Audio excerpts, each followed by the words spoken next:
Hey everyone, welcome back to the Submission Mindset Podcast. I'm your host, Dr. B, and of course I got my co-host right here, Nahum. How you doing this morning, What's going Nahum? on, guys? It's always a pleasure to be able to do another podcast, some coffee.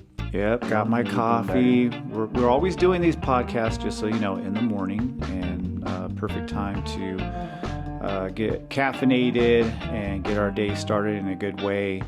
Today's episode is all about growth, learning from our mistakes, and being a warrior scholar and the mental side of jiu-jitsu. We're laughing about the mistakes part because we make plenty of them, right, Nahum? Yeah, man. My middle name should be Mistake. Too many sometimes. Nahum's going to kick things off by sharing a little bit about his IBJJF competition. Spoiler alert, things didn't go quite as planned, but that's where the learning happens. So, Nahum, tell us a little bit about the competition and what you learned from it. Yeah, so Oh, wait, before we jump into that, shout out to our good friend Antonio for the intro music. oh yeah, definitely. No, it keeps getting better and better. Absolutely, I'm really digging it, and it's giving us that submission mindset vibe. Yeah, definitely. Yeah, thank you, my brother. All right, so yeah, tell us about this competition. Okay, guys. So basically, all you have to know is that this was probably one of the most embarrassing performances in my jiu-jitsu career thus far. I've lost plenty of times, in many different ways. But this one was tough just because I lost because of my own stupidity, to be honest. Really, the match ended with me getting choked out in my own guard. I had the dude in my guard, and he propped up and choked me out from my own guard. And the reason why it happened was because I didn't think it was possible, right? We always tell everyone at the gym, when you're in guard, your one goal should be to get out, not to try to submit or anything like that. And literally when it's happening, I was in full guard and he's setting up this choke, right? My immediate thoughts, kid you not, were like, man, you're an idiot. What are you doing? This is not going to work. This is not going to work at all. And then it just got tighter and tighter and tighter. And because I didn't respect it, because I didn't believe it was going to work, in no world did I ever think I was going to get choked out from my guard. I didn't really try to defend it. I didn't respect it at all. And where it got to a point where I started to feel in danger, and it was too late because at that point I couldn't peel it off anymore. And it was real deep. It was real deep. I just let it get too deep. And Yeah, when I first saw it, I was like, what is this guy doing? Mm-hmm. I'd never seen anybody, especially at an IBJJF tournament, ever do anything like this, and it's just a weird match. yeah, man. And well, yeah, like I said, my my immediate thoughts were, you're an idiot. This is not gonna work. 30 seconds later, I'm about to pass out, and I'm like, damn, I'm the idiot. This did work. So yeah, that's what happened. So pretty embarrassing. And then it's IBJJF, it's single elimination. There was a big bracket, so I didn't get to go into the open or redeem myself or anything like that. Man, I didn't even get an adrenaline dump, and that's how frustrated I was, because I was still so cold off the match that when we got back, and this was after 8 hours of driving, because we drove 4 hours up there.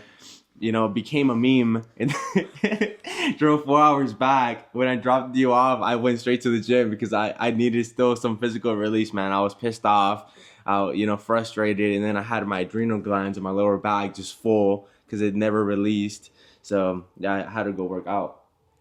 Yeah, it was definitely tough to, I think, travel all that way and then see you perform and be disappointed in what happened, and also just the weird match that it was. And that's the thing about these tournaments. I mean, you just got to be prepared, I guess, for almost anything. You just don't Mm-hmm. know what could happen in a match, and if you would have told me that, hey, this is how the match is going to go down. You're going to attempt a takedown. You're going to fail, and the guy's going to try to choke you from within the guard. I would have been like, nah, it's not.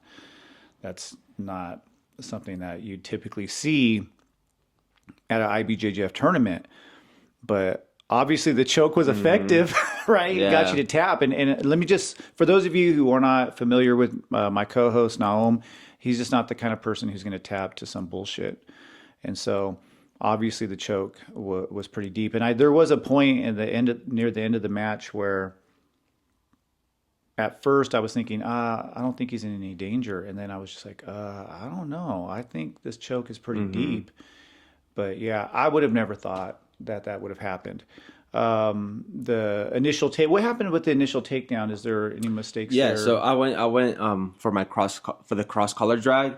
And the biggest mistake was I just rushed it a little bit too much, just because I went with the idea that most of the people were gonna attempt to pull guard, and I just wanted to end up on top so much to where I completely botched it and I didn't create a big enough angle.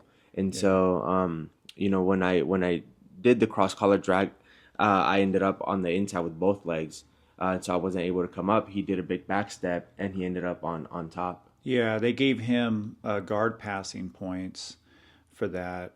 And you had good grips. I went back and watched the match. I mean, you had really good grips, and I think it was just you went a little too fast. You were a little too eager. But that's how you learn. I mean, and I think as a coach, I learned a lot too, and just to be ready for whatever. Yeah, kind of a weird thing, kind of a bullshit match. From a coach's perspective, I was pissed because I was like, that's not even jujitsu. But that's jujitsu though. Yeah. Right? That's jujitsu. And I was pissed too. But yeah, that shit was tight. So much so that like when the next day, like it was hard for me to eat.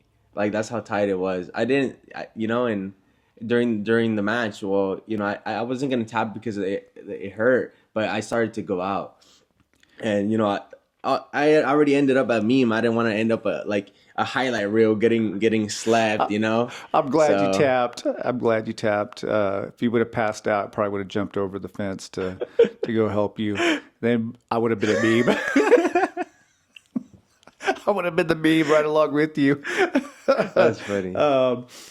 I try to hold myself at a higher standard, right? And just doing such a big mistake and allowing like this to happen, it was really disappointing in myself. Nothing against the guy. He accomplished his goal, regardless of how, but he accomplished his goal, which was winning, right? It was all just frustration, and like I was pissed off at myself for just allowing that to happen.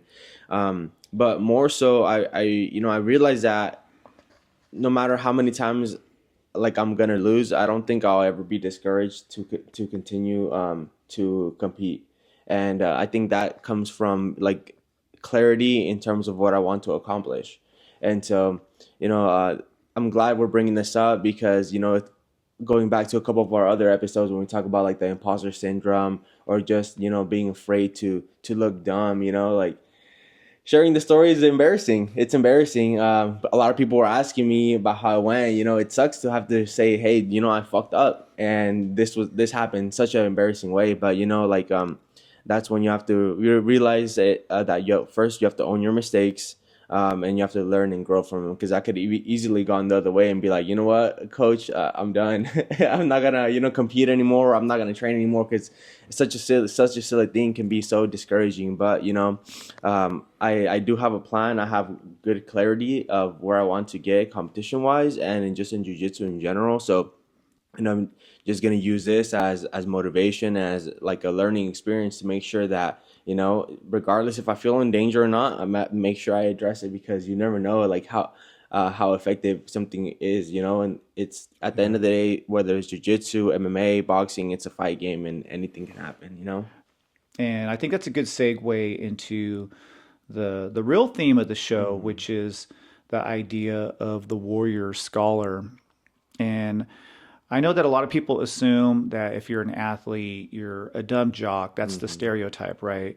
But today we want to break the stereotype and talk a little bit about how, we both deeply love jiu-jitsu. We love training. We love sports. We love competition. But we're also students of psychology and sociology. You have a college degree. I have a college degree. And we're just really interested in how the world works and how the brain works. And the idea that, athletes aren't the smartest people is in some cases very true. And I have been around a lot of meatheads. And growing up, I was always into sports, and there were a lot of people that I really didn't really appreciate as teammates. But then I always had some teammates that were really smart, really, really brilliant, minded people, intellectuals and whatnot. So what do you think makes jiu-jitsu such a mentally demanding sport? And how do you use your intellect to help yourself get better at this martial art, but also just, improving yourself in life?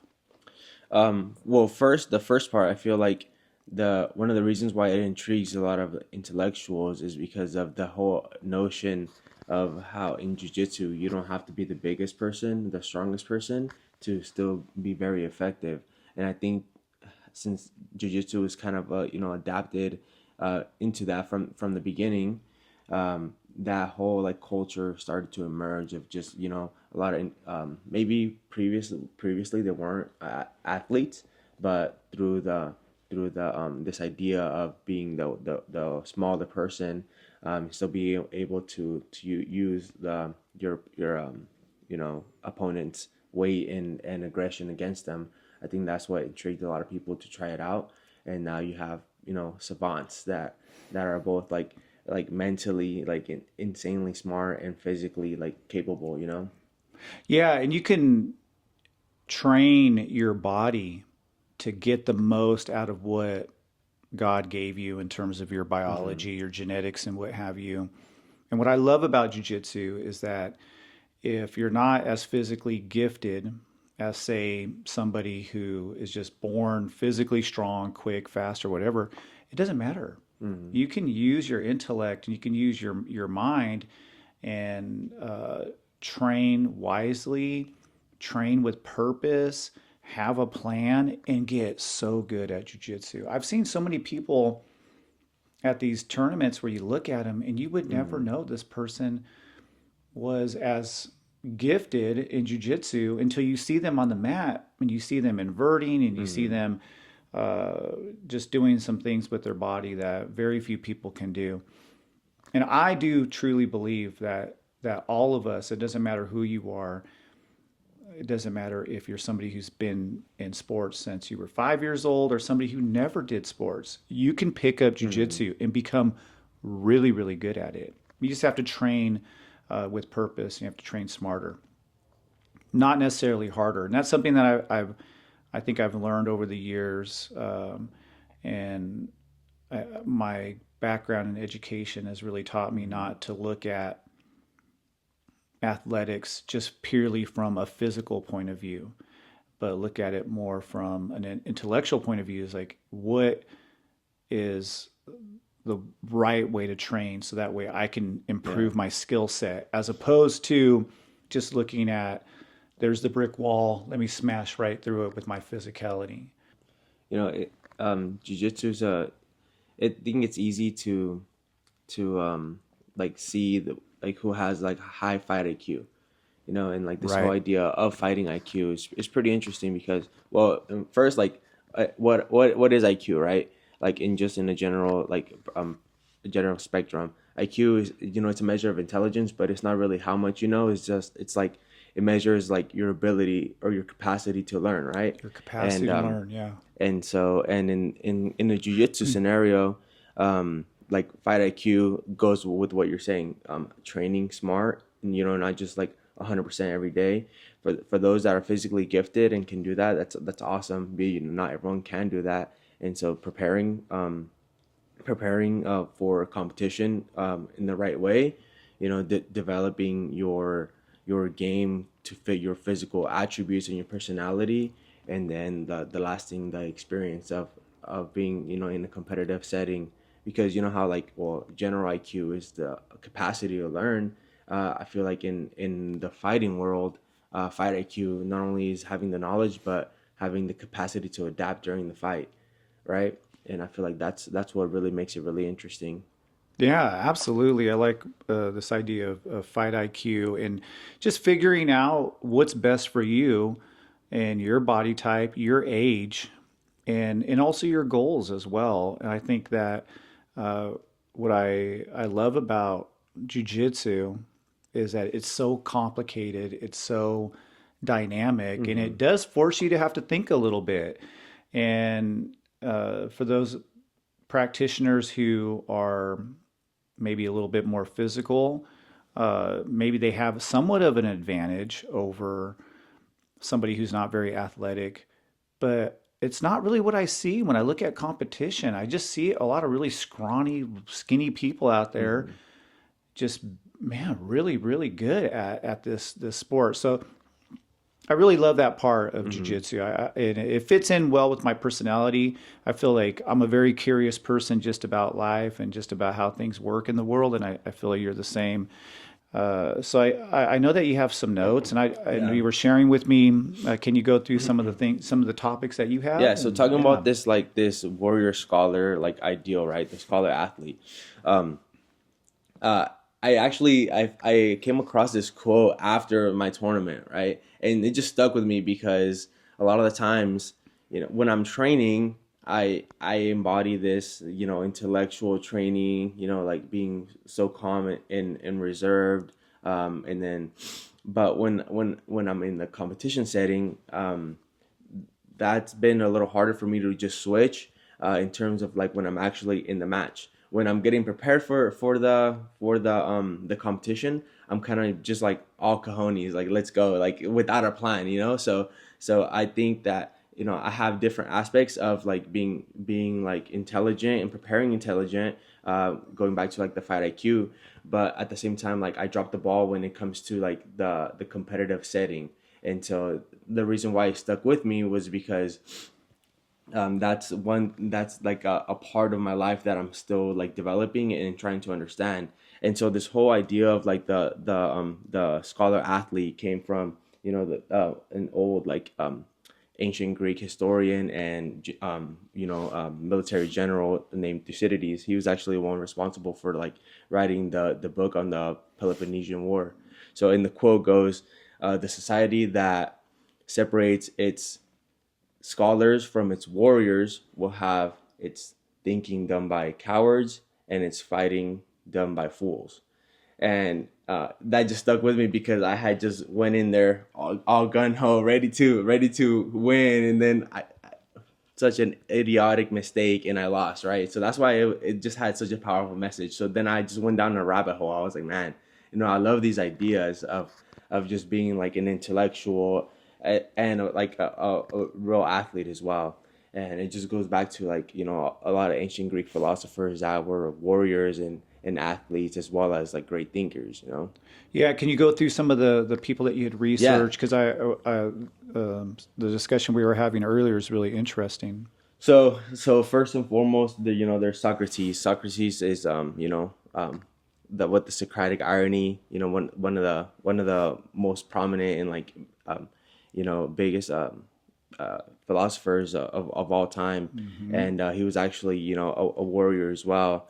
During the Peloponnesian War, he's said to be a war hero. He actually like saved a couple people, that a couple important people. I don't remember their names though, but and then his students, like Plato.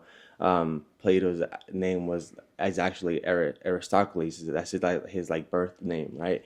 But as a young adult, as a kid, he was a wrestler, and he had such like a great physicality that he was really broad, and so they gave him the nickname Plato. It means like broad shoulders, something like that, right? It's And awesome. so and so I thought that was really interesting because he's a huge philosopher as well, and And one he of the greatest thinkers ever. exactly, and Yeah. and he's also an athlete.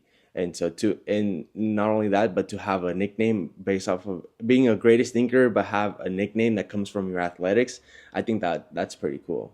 Super cool. And it's interesting how well, I look at my colleagues, and no offense to anybody that I work with, and I don't know if they'll ever listen to this. I hope not.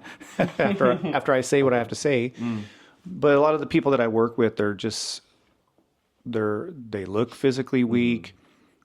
They don't look like they're the healthiest sometimes, and I don't know. To me, there's something about the work that I do in sociology, indigenous studies, and whatnot, that I feel has actually made my journey in education has helped my health and wellness, has made me want to become stronger, more physically fit, healthier. And I haven't always been. That's a struggle. It's a full-time struggle for me. But I do feel as though my education has really helped me out in that regard. But I do see a lot of my colleagues, they're just physically weak. They look physically weak, and they're not into sports. They're not into athletics. It's almost as if they look at it more as, oh, that's for the meatheads, right? Yeah. That's not how I see it. That's not how I see it. And I've had a few colleagues over the years that have been really inspirational to me because they're both physically fit. They go and lift weights. They get out there and they physically challenge themselves, but they're also the smartest people you'll ever meet as well. And those are the people that I find to be most inspirational. I don't know. No, how you feel. I agree. Like when I was just, researching the topic and came across a lot of like really influential people that were both scholars and athletes, and I thought it was real cool and something that I didn't even expect. For example, like Theodore Roosevelt. He the 26th president. I knew about like his hunting and how he was like a cowboy at one point, but I didn't know that like during the White House he was like a boxing fanatic and practitioner, that he got a boxing ring installed in the White House and would just like force these professional boxers to fight him. So I thought that was pretty insane. And his philosophy was, that you have to be physically fit as well, because I guess like growing up he was really like small and like physically weak, and his dad like told him, hey, you have the great mind, but you need to work on your physique as well. And that stuck with him like for his entire life. Yeah. And that's kind of how jiu-jitsu got created too, because you think about Haleo, and I know there's a lot of debate on how Brazilian jiu-jitsu came about and whatnot, but our line is traced towards Haleo. It goes from, Kleber to Hoyce and Hoyler all the way to the father, Haleo. And he was weak and kind of sickly, I guess, growing up. And he just watched people train jiu-jitsu, and then he just figured out, using his intellect, how can I create something for the smaller, weaker person? And it's transformed the world. That's pretty cool. That's pretty amazing. But yeah, then I think about just other people that are inspire me, like Marcus Aurelius. He's a great general. Yeah, with the stoicism. And, with stoicism and combining the physicality with the philosophy and the intellect, and just learning how to be a strong-minded person and to overcome your fears and to just take responsibility for what you can do with whatever circumstances you're in, and not worry about the things that are outside of your control. Jiu-jitsu to what it is now is a big part of a philosopher, John Danaher, that is also an athlete. And I think that really the only reason why, like, competition wise it never translated was because he has like a lot of physical limitations, I believe, right? But then you have his prize student that's just like a machine, like a computer when it comes to like processing information. And then he has the physical attributes as well to compete. And in the past couple of years, they both of them together have turned jiu-jitsu to a completely new sport. Yeah, John Danaher is a great example. He was admitted to Columbia, one of the greatest universities in the world, as a philosophy student. And I study a lot of his jiu-jitsu. I love listening to him. I know people have their own views on Danaher, but I do think there's a certain genius about him. I don't agree with everything that he says. There's a lot of things that I am not in line with his thoughts and about health and wellness and whatnot. But when it comes to jiu-jitsu, there's no denying that this man is a savant. Like he has really taken the sport to a whole nother level, especially with technique and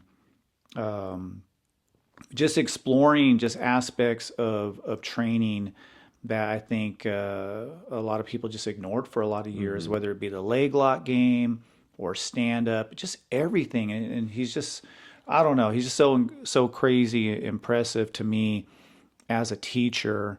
And I know I'm at the point in my life now, I'm 53 years old. I have a really bad back and I can't train like I used to train when I was 35 or 30 years old. But what keeps my flame alive, my jiu-jitsu flame, is just continuing to learn about jiu-jitsu. It's definitely true. I see it. I see it in our own gym.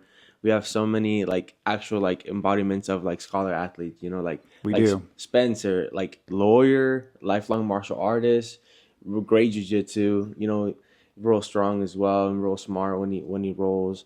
We have Alex as well, lawyer. We have a lot of people at our gym that are in the education industry as well. Principals. Kale has a master's degree in business administration. I think he has an MBA. Yeah, I think he has an MBA. And we have school teachers, and principals, and nurses.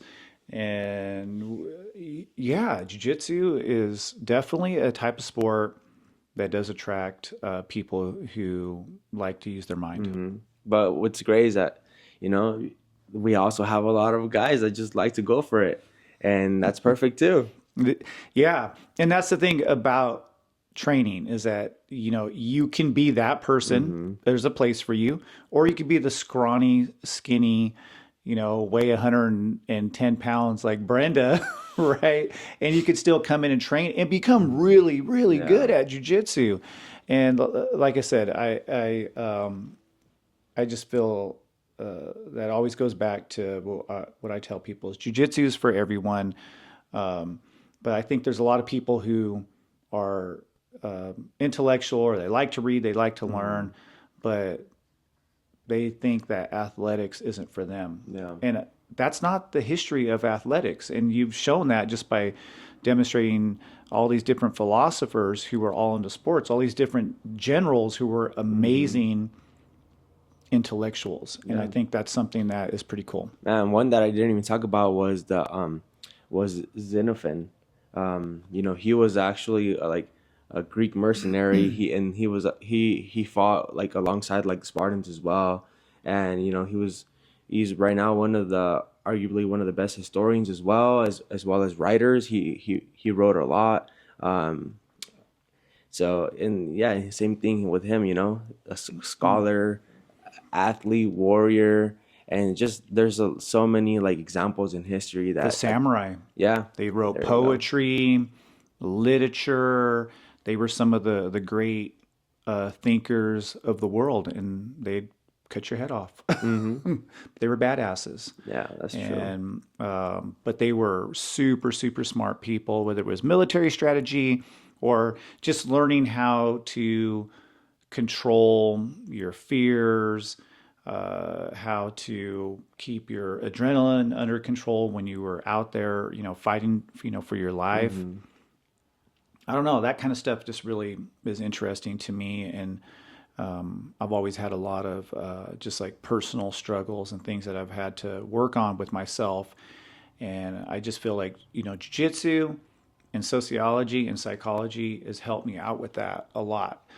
So is there anything else you got for us on your notes here? Man, no, not really. I think I kind of covered a lot of things that I had wrote down just because I went down a really big rabbit hole, man. It was just about different, philosophers that were warriors and just the whole idea. But I do want to say since you brought up the samurai, I don't have it here, but like I was watching a couple videos of how there was a lot of resemblances with like Japan and the Spartans in terms of like their warrior culture, and one of the reasons why was because Japan, it's an island, so they were kind of like secluded from the rest of the world, as well as like Sparta. It was like in between like some mountains that were kind of secluded as well. So they didn't really like abide by the general society rules, and they kind of were able to build their own like warrior culture of discipline. And you really do see that with the Japanese culture. And I mean, how many martial arts have come from Japan, and just their insane like fight world. And so I thought that was pretty interesting, and I can see all the similarities. Yeah, I like the idea too of just discipline Mm-hmm. and just learning to control your mind. And I think that's what Marcus Aurelius and some of his philosophy has taught me is that, man, the mind is a crazy thing. The mind can totally take control over us and make us believe something that's not there.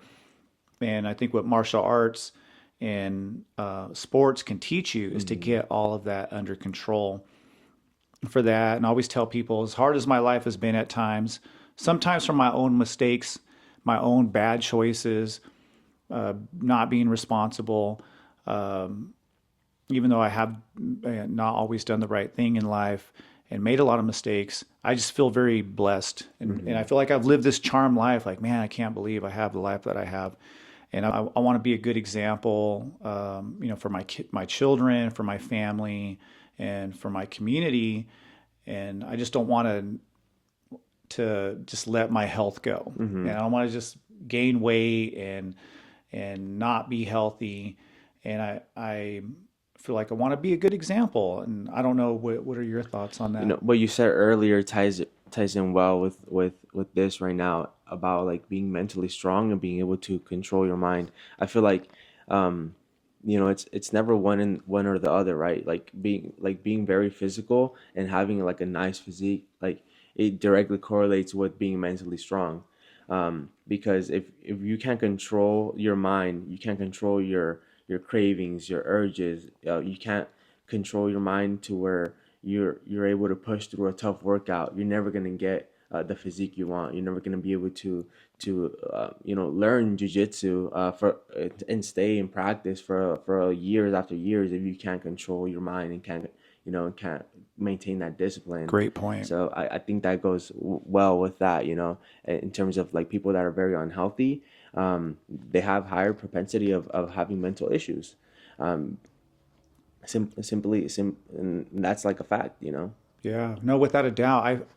I really, man, I don't know. Like I said, I don't know where I would be without training. I feel I would have found something else to keep myself healthy, but this activity definitely, I feel, has helped keep me in the type of shape I want to be in. Even though right now my body is somewhat of a wreck, and I have this mental challenge, and I hurt my back. Man, it's really hard for me because I like to be physical. I like to be able to hike. I like to be able to go swimming and do all kinds of physical things. And I've always wanted to be able to push myself really hard. And what I've had to learn in this last year is just to slow down a little bit and to continue to move and continue to be as active as I can to not let this thing that happened to me, which was basically a ruptured disc in my back, just completely destroy my psychology to where I can't just enjoy my life. And since I've been injured, I've been able to keep my weight down. I've been able to do a lot of stuff physically that I know a lot of people probably wouldn't have been able to do, and a lot of it just stems from just learning grit and mental toughness and just finding a way, just figuring out a way. Yeah. And I think that's something that I've seen you and I've seen a lot of people who train jiu-jitsu, at least the people who stick it out, is that they're just determined people. They're just determined to find a way to solve whatever problems they have, whether for me, it's my back is an issue, but I could have very easily just said, you know what, I don't want to do this anymore. I've trained for 20 plus years. It's okay just to maybe grab a cane, walk with a cane for the rest of my life and just kind of sit down and watch TV. But that's not the kind of person I am. It's not the kind of person I want to be. And, I have figured out a way just to keep myself in the best possible shape that I can be in. And I do feel that way, even though I could have went the opposite direction. I could be 20 pounds heavier and worse off than I was. but I'm slowly getting better. No drugs, no injections, no surgeries, still working my way back to where I want to be. And I do feel that that grit and that toughness that I've learned in athletics and sports, and also just getting a college degree and not always wanting to be in college Mm-hmm. and rather having a job, working, making money, just learning to persevere. It's helped me at this point in my life for somebody who is older, because you're young, and when you get to this point in your life, everything is hard. Mm-hmm. Sometimes I don't always have the same energy that I had the week earlier. Your energy levels kind of go up and down, and but I feel like that warrior scholar mindset that I Yeah. have just keeps me wanting to push, and I never feel as though I'm fully satisfied. I'm like, no, you can learn more, you can do more. Yeah, maybe you're physically limited because of whatever, but look at John Danaher. Look how physically, Mm-hmm. disabled he is, and look what he's done Yeah. with it. And so I'm like, man, if people out there that have way more physical limitations than me can keep pushing, then what would be my excuse? And that's kind of True. how I look at it. And I always want to try to just be a good example. And that's one thing I do appreciate about you and people like Daisy and other young people we have at the gym. You guys are such great examples to younger people, older people, just everybody, because I just feel like that warrior scholar mindset isn't really what we want for society. I don't feel Mm-hmm. like that's what we push on people. I think we push, for lack of a better way of putting it, we push weakness on people, Yeah. and we don't want people to be as mentally tough. I don't know. What do you think? What Man, direction we're going? I I, know this is a whole nother yeah, discussion, but I was just about to say that. I think that's a topic for a whole another day because I have a lot of a lot of critiques of the societal norms that are being pushed now. right, Especially with like the whole masculinity and just like ideas that like any form of masculinity is toxic nowadays. When it's really not the case. And we can even tie it back to today's topic, which was like that scholar athlete and the ancient like times where masculinity tied into like a character, with the stoicism, yeah, and man, the stoicism is like an embodiment of masculinity, and strength, and being able to control your emotions. Nowhere did it talk about like toxicity or things like that, like treating like women in a certain way. And and I think the warrior mindset that I would want to have, it has nothing to mm-hmm, do with toxic masculinity. It's more of just, mm-hmm, trying to become the best person that I can become, the best human being, and trying to learn as much as I can learn, and always doing better in the things that I do, whether it's jujitsu or whether it's teaching sociology or whether it's some of the social media work that I do, just being better and just not over intellectualizing the things mm-hmm. that I do, but just trying to figure out, okay, here's my goal. What's the best way to accomplish it? Yeah. Being a good community member, being a good human being. To me, that's the warrior scholar, I guess, Yeah. that I want to be. I don't know if that's kind of how you see No, it, or yeah, if one there's some hundred additional percent, thoughts that you have there. 100%. And like I said, we can get into that topic further in other podcasts, because there is a lot of things that I don't agree with, and there's a lot of philosophies that I love in terms of like not only being a warrior but being a man, Yeah, and for and everything that encompasses it all together. But yeah, there's just so much that it's being pushed on nowadays, with just confusion, and that's one big part of it, right? Just the when the ideologies and virtues that are being pushed on like don't correlate with with like yourself, yeah. creates a lot of chaos and confusion, and that's when people um, go south. Before we move on to our next topic, I wanted to ask you about just being a role model. Do you see yourself as a role model? I do. I see you as a really good mentor to the people around you. Like you're super fit. You want to be healthy. You take care of yourself. You eat well, and you're just a good example of what I think people should follow. But I don't know, how do you feel about Yeah. that? I try to be the best role model I can be. I still have a lot to learn in terms of coaching and how to, how to help the kids out, and how it's mainly how to explain it to, like, different characteristics, virtues, and in terms of, like, in ways that the kids can understand. I'm still learning how to do that, but I try my best to be a good role model in terms of jujitsu and just life in general. I show always respect to all the kids. I whenever there's like any issues, I try to kind of like step in and uh, kind of explain how to handle it. Be a good sportsmanship. Things like that, and Yeah, then just being healthy. So I try the best I can, but I hope the kids see me as a role model. they That's do. I mean, I just look at, even I was talking to Ernesto about you and Daisy and the Puente program that you guys did some work for. And we were talking about how you guys are such great young role models, good examples for people to follow. Both college educated, amazing human beings, but also physically fit. You guys can take care of yourself, and you guys are healthy, and you just don't see enough good role models. At least I don't feel like we have enough good role models. I mean, look at our president; he's a fat ass, and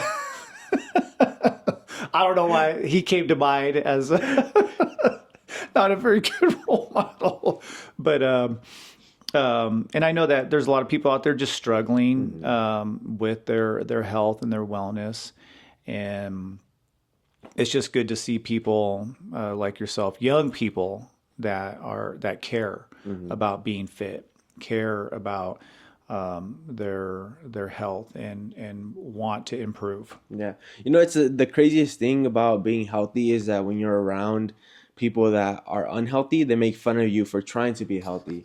And I've never understood that. Like, shouldn't you thrive to be healthy? And if you're the unhealthy person and someone's like on a diet, or someone's trying to be better, why make fun of them just so you can feel better about yourself, your own fatness, type of thing? Like, I've never understood it. I've never understood that either. We were talking about that on the trip. I don't know if you Yeah. recall, down to the tournament, and how when I will travel with my motorcycle club, no disrespect to my brothers, I love you all, but you guys gotta, man, work on your diets. And I've had a lot of my bros come to me and say, "Hey, man, you're older and you're pretty fit. Like, how do you do it? What do you eat?" And some of them want to learn from me. Then I have a lot of my brothers, like, they make fun of me, and they will talk shit about the way I eat. And I'm with you. Like, I never understood that. Like, it's almost like if you're healthy, you almost get made fun of. Yeah. And I even had somebody tell me at school, one of my students say, "Yeah, the overweight people now make fun of the skinny people." That's insane. Well, I do want to say that I'm glad that throughout your injury, that you haven't been able to be as physical as you once were. I'm glad that you're mentally resilient enough and mentally strong enough to make those adjustments to your diet, and so you don't blow it up. And Yeah. that in itself is a big mental feat, because it's hard to, like, not being able to work out, not being able to train. As much as someone that loves to train, you just, like how you shared with us last night, you just hit your ninth year as a black belt in jiu-jitsu. Yeah. All those years of training to not being able to train anymore, that can be very discouraging mentally. And it would have been so easy for you just to gain like 30-40 pounds, just Easily. be on the couch eating Cheetos all day long. The person leading our gym, is taking the tough road, and that gives me a lot of motivation to do better, for the new people, for the kids, as well. So yeah, man, I'm glad. Well, I appreciate you saying that, and I think it fits in line with the theme of today's show, which is being a warrior. And I look at myself as somebody who wants to stay physically fit. I want to be active, and I want to be as strong as I can be, and do it in a way that I know is good for my age. I'm not trying to be 20 or 25. I'm 53 years old, and I'm comfortable with where I'm at in life. I love my life, but I don't look at myself as wanting to slow down and not wanting to, continue to be physical. I want to be physical all the way up until the Creator takes me, and until the wheels completely fall off is the way I look at it. And do I have to be smart? Absolutely. Do I have to be mindful of what I'm doing physically? Yes, but it's totally worth it. All the times I've had to, have discipline and not have dessert and not go overboard with food, which is something that, again, I struggle with. I've always struggled with it. It's totally, totally worth it. And I think that's a good segue into our next topic, which is the power of learning and just being a lifelong learner. That's how I see myself at my age. I don't feel like I know anything. Yeah. And that's how I always look at everything. It's like I'm always wanting to learn. And I just want to get your take on that. Like, how do you see yourself as an intellectual and a learner? And I know that you have a college degree, you're into psychology, but what's your take on education and learning? Yeah, I view myself the same way as you. Like, I'm for sure a lifelong learner. And I decided to be that because that's gonna help me progress in all stages of life, right? About jujitsu, it keeps adapting. There's always so much, and you know how there's always gonna be like adaptations and parts of your game that you're not 100% capable of doing, and you continue to have to learn not only for to improve on the things that you like to do, but to improve on the counters that people can do on your game. But not only that, you have to continue to learn how to be a better athlete as you get older. How you say you can't train the same way I can train, and if you don't learn how to train to what's appropriate for your body, for your age, then you're gonna hurt yourself. So being a lifelong learner helps you get better at jiu-jitsu, be a better athlete, and in your career as well. So yeah, I agree. Yeah, I just feel as though the more I learn, whether it's jiu-jitsu or sociology or history or philosophy, whatever it is, the more I learn, the more I realize I don't really know much. And that's what makes this life that we have so special, and the opportunities that we have is that we have this chance to be able to acquire knowledge and wisdom and be able to use that to do some good in the world. And that's kind of where the gym came about, is I just always wanted to have this gym just so I could use it to do good, whether it's to help people out with their jiu-jitsu, obviously, because the point is to get good at jiu-jitsu, or it's to help people with their mental health issues. They can train and be able to deal with some of their psychological struggles, or just having just a fellowship and a brotherhood, a sisterhood,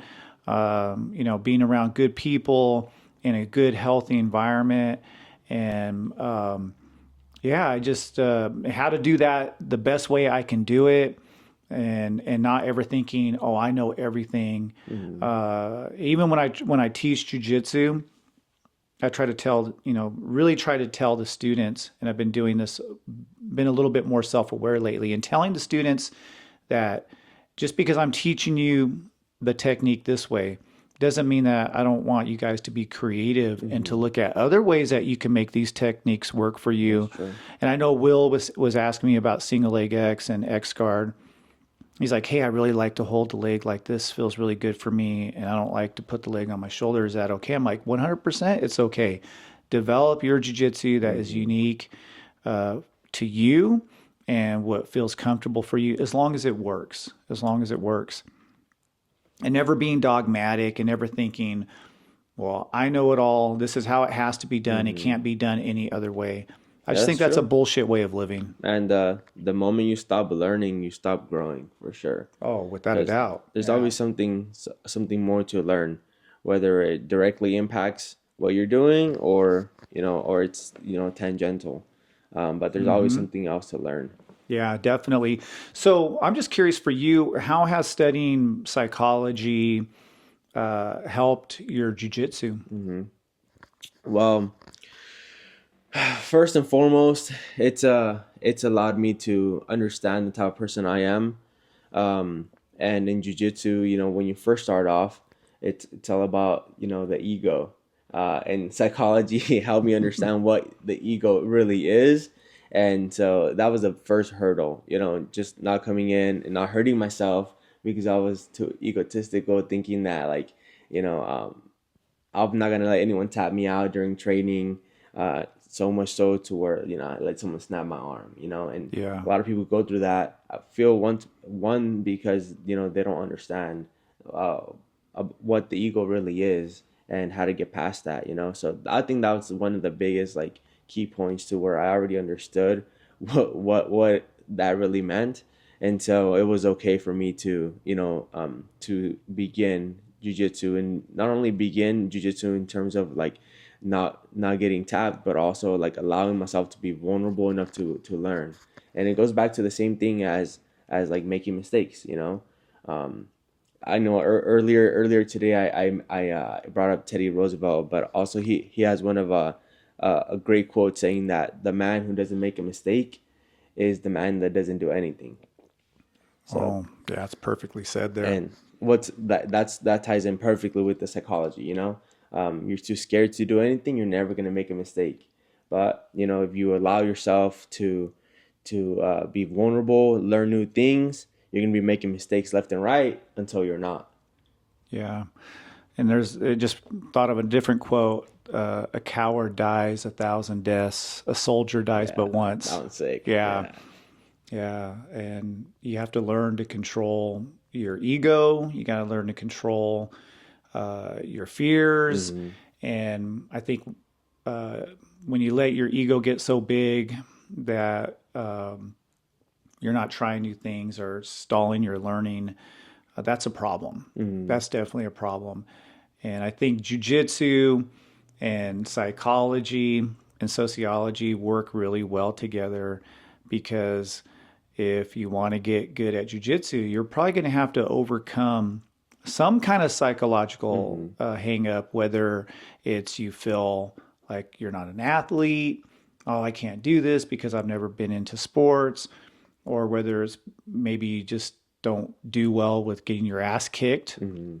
And you're going to get your ass kicked. You're going to get your ass handed to you in jiu-jitsu. You're going to get choked out, and you might even get choked out by somebody who's half your size and maybe the opposite sex, possibly. True. And some people just can't handle that, and letting that ego get so big is definitely problematic. And psychology helps you kind of understand the ego, different parts of our mind and our personalities, and so we kind of keep that shit under control. Because That's man, true. that holds so many people back, not only in jiu-jitsu but just in life in general.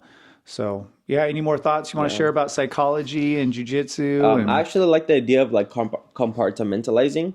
A lot of when I was learning it, it was two big types of people, right? The top person that has everything in their own categories, and when something goes wrong in one area of their life, it doesn't affect anything else in their life. And then you have the complete opposite side of the spectrum where one person has everything in their life that's kind of linked to each other. So if one thing wrong happens in one part of their life, it ruins their entire day and experience with everything else in life. And that ties in well with jiu-jitsu, because you have to kind of compartmentalize, especially when you're learning a technique, or when you're teaching. versus when you're rolling or even competing, right? And I say that because when I just lost this past tournament in a really stupid way, it could have ruined like my whole jujitsu in general for a couple of days, to where like I didn't want to teach anymore, to where I felt like, like I'm not good enough to even like beat this random guy. Like how can I be good enough to teach a class, or just in general, like it could have affected me like at my job, and just think that like, hey, like, I'm not gonna be able to succeed in business because I can't even succeed in something that I do every day. Yeah.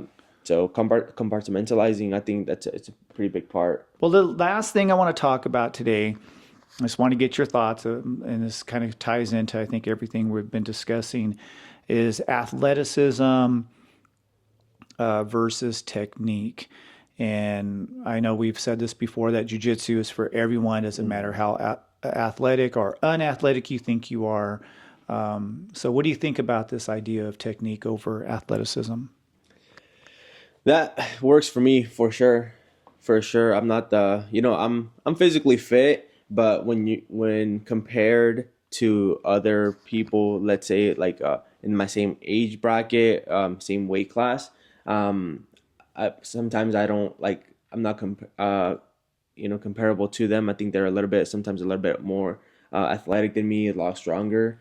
And so I have to rely more so on my technique. So I like the idea a lot, but I feel like the more you understand technique, the better you can use your physicality in your athleticism, as opposed to just kind of like jumping around everywhere, throwing shit, see what sticks, So I really like the idea a lot. Yeah, I think athleticism is great. And if you have it, use it. You have strength, use it. You have power, use it. But if you don't think that this isn't for you. Yeah. Because I was listening to Gordon Ryan talk about his jiu-jitsu, and he was saying how he uses his technique, his intelligence, and all the knowledge that he has acquired to defeat people who are physically faster, equally as strong, or even stronger, and that he'll just let them use twice as much energy, and he'll slowly just use his knowledge and his technique to overcome all that strength and all that power and all that athleticism. And I think that's what's really cool about jiu-jitsu, is that if you just become really knowledgeable about certain positions, and you just work your technique, that'll take you a long way. That's true. Like Bernard Faria, like he's a specialist in the over under and half guard, right? And he learned every possible scenario off of those two positions. Right. And he even said it himself. He's not the most athletic dude. I did the camp at the Autos, the BJJ Fanatics camp, with him and Andre Gaval, and Andre was making fun of Bernardo Faria, joking around, that when Bernardo Faria is like on his feet, he's like waddling, stumbling about, but then he goes to his knees and is on his over underpass or in his half guard, and he's like unstoppable. And so, yeah, you don't need to be the most athletic person for sure, especially if you understand exactly what your game is. You understand how to get there from every position and how to counter the counters for that. Then on top of that, if you have athleticism to go along with it, then man. Yeah. Bernardo is a perfect example. I'm glad you brought him up, because he's super inspirational to me. And I'll be honest, when I first saw him, and I saw that he was a world champion, he just didn't look like somebody who was physically imposing. I'm like, is this guy really that good? And I started looking him up. I was like, holy shit, this guy's like really, really good. And he just got so good at the over under pass, so good at his half guard and his deep half. Nobody could stop it. Yeah. 5-time world champion. He won his division. He won the open division one year. And his game is super, what you would call basic, but at the same time, very complicated, in the sense that man, he studied those positions to where if the person did this, he knew exactly how to counter it. And it just shows how far you can go in jiu-jitsu with having a very simple jiu-jitsu game plan, but also just knowing those positions inside and out. I think there's some wisdom in that because some people just want to learn so much and they end up being kind of shitty at everything or not very good at everything.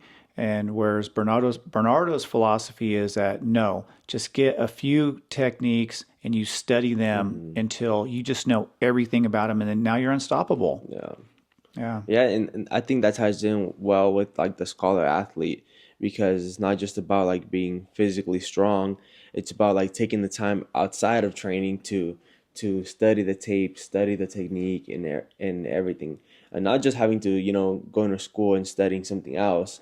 You can study. You can be a great thinker, a great philosopher in your specific field, which is pretty cool. Yeah, it's very, very cool. It goes back to that Bruce Lee, and again, he's one of my idols. I guess if I think of a philosopher that I really love, Bruce Lee is one of the people that comes to mind. He says, I don't fear a man who knows 1,000 kicks. I fear a man who's practiced one kick 1,000 times. And always has resonated with me is to just get really good at a handful of things and you can be unstoppable. If you think of every great jiu-jitsu fighter out there, any great fighter, it didn't matter who the fighter was. Everybody knew what that fighter was going to do. They just couldn't stop it. True. Because when you went and fought Marcelo Garcia, it wasn't like, I don't know what he's going to do in this match. Everybody knew he's going to do butterfly guard. He was going to do single leg X guard. And he was just so good at it, nobody could stop his game. Bernardo Faria, everybody knew he was going to do over under, or he's going to go to half guard, and nobody could stop it. And that's pretty cool. So I think there's a lot of wisdom in that. Definitely find what you want to get good at, or not even that, just find out what you are kind of good at, and then just focus on that. And just become so good at that one thing where everybody knows when they roll with you that they can't stop it. Yeah, that's pretty good. To me, that's a pretty good way of training jiu-jitsu. So we're at the end of the episode. Man, this is a really fun conversation. Just to recap here, the Submission Mindset podcast is obviously jiu-jitsu, mindset, not just submitting people on the mats, but also just dealing with life in general. And I feel really good about this discussion. And I think there's some future discussions that we can have that we can kind of expand on. And man, I just really appreciate your insights and doing this podcast with me. Heck yeah, man. And I'll end it with this. Keep learning and don't get discouraged. And I say that because I really just lost in a tournament in a really dumb way. And you have to understand that if you think you fucked up and you did something stupid, there's always someone else that's going to do something even stupider. Because I was really upset of how my match went because of the big mistake I made. But then I saw the Instagram clip of some guy that lost a match. Guess how? How? Because he had a ringworm. He was competing with a ringworm. In this clip, the referee is like, "Well," like he starts looking at him. And he's like, "What's that?" And he stops it, and he goes and look at his leg. Dude, this dude had like ringworm or staph, and then he got disqualified. So don't get discouraged because there's always someone out there that is probably more of an idiot than you are. So I'll leave it with that. Yeah. I would have to agree. So if you think that whatever mistake you made is kind of lame and kind of stupid, I'm sure it was, but there's somebody out there who's more lame and stupider than you. Just the same way as, you think you're the badass, there's always someone else that's going to be even more badass, Same thing. That's very true. It can go both ways. True. Well, no, I think that was a really inspiring way to end the show. So that is a wrap, definitely, for today's episode. You got anything else? Any other wisdom here? Philosophy? No, not really. I think people are gonna be saying that in some book somewhere 2,000 years from now. Yeah. Yes, this episode's gonna be that last that last point there. One of my favorite quotes. I don't even know who said this quote, but it was a fighter, because he was like, "If I don't lose, I'll probably win." You know. Man, there's a lot of wisdom in that one too. Yeah. Boy. But man, just thinking of like how dumb I am right now, I just realized that I was so mad I left and I didn't even pick up my free T-shirt. Oh, that's right. You didn't even get your shirt. I didn't. Oh my God. $180 and you didn't even get the free shirt. Oh, man. I think next time we go to IBJJF in 2 weeks, just FYI, he's going to be competing again in a week and a half. I think we should ask for 2 shirts, and one for me, right. one for me, one for you. So anyway, I hope you all enjoyed this show and hope you got something valuable from our conversation. Just remember, whether you're an athlete or not, the key to success in jiu-jitsu is dedication, being curious on the mats, and constantly working on improving yourself. If you do that on the mats and you do that in your regular life, man, you're going to be very successful. Until next time, keep learning, keep grinding, and we'll see you on the mats. Let's go. Later. Stay rolling. Stay rolling. All right, y'all. Till next time.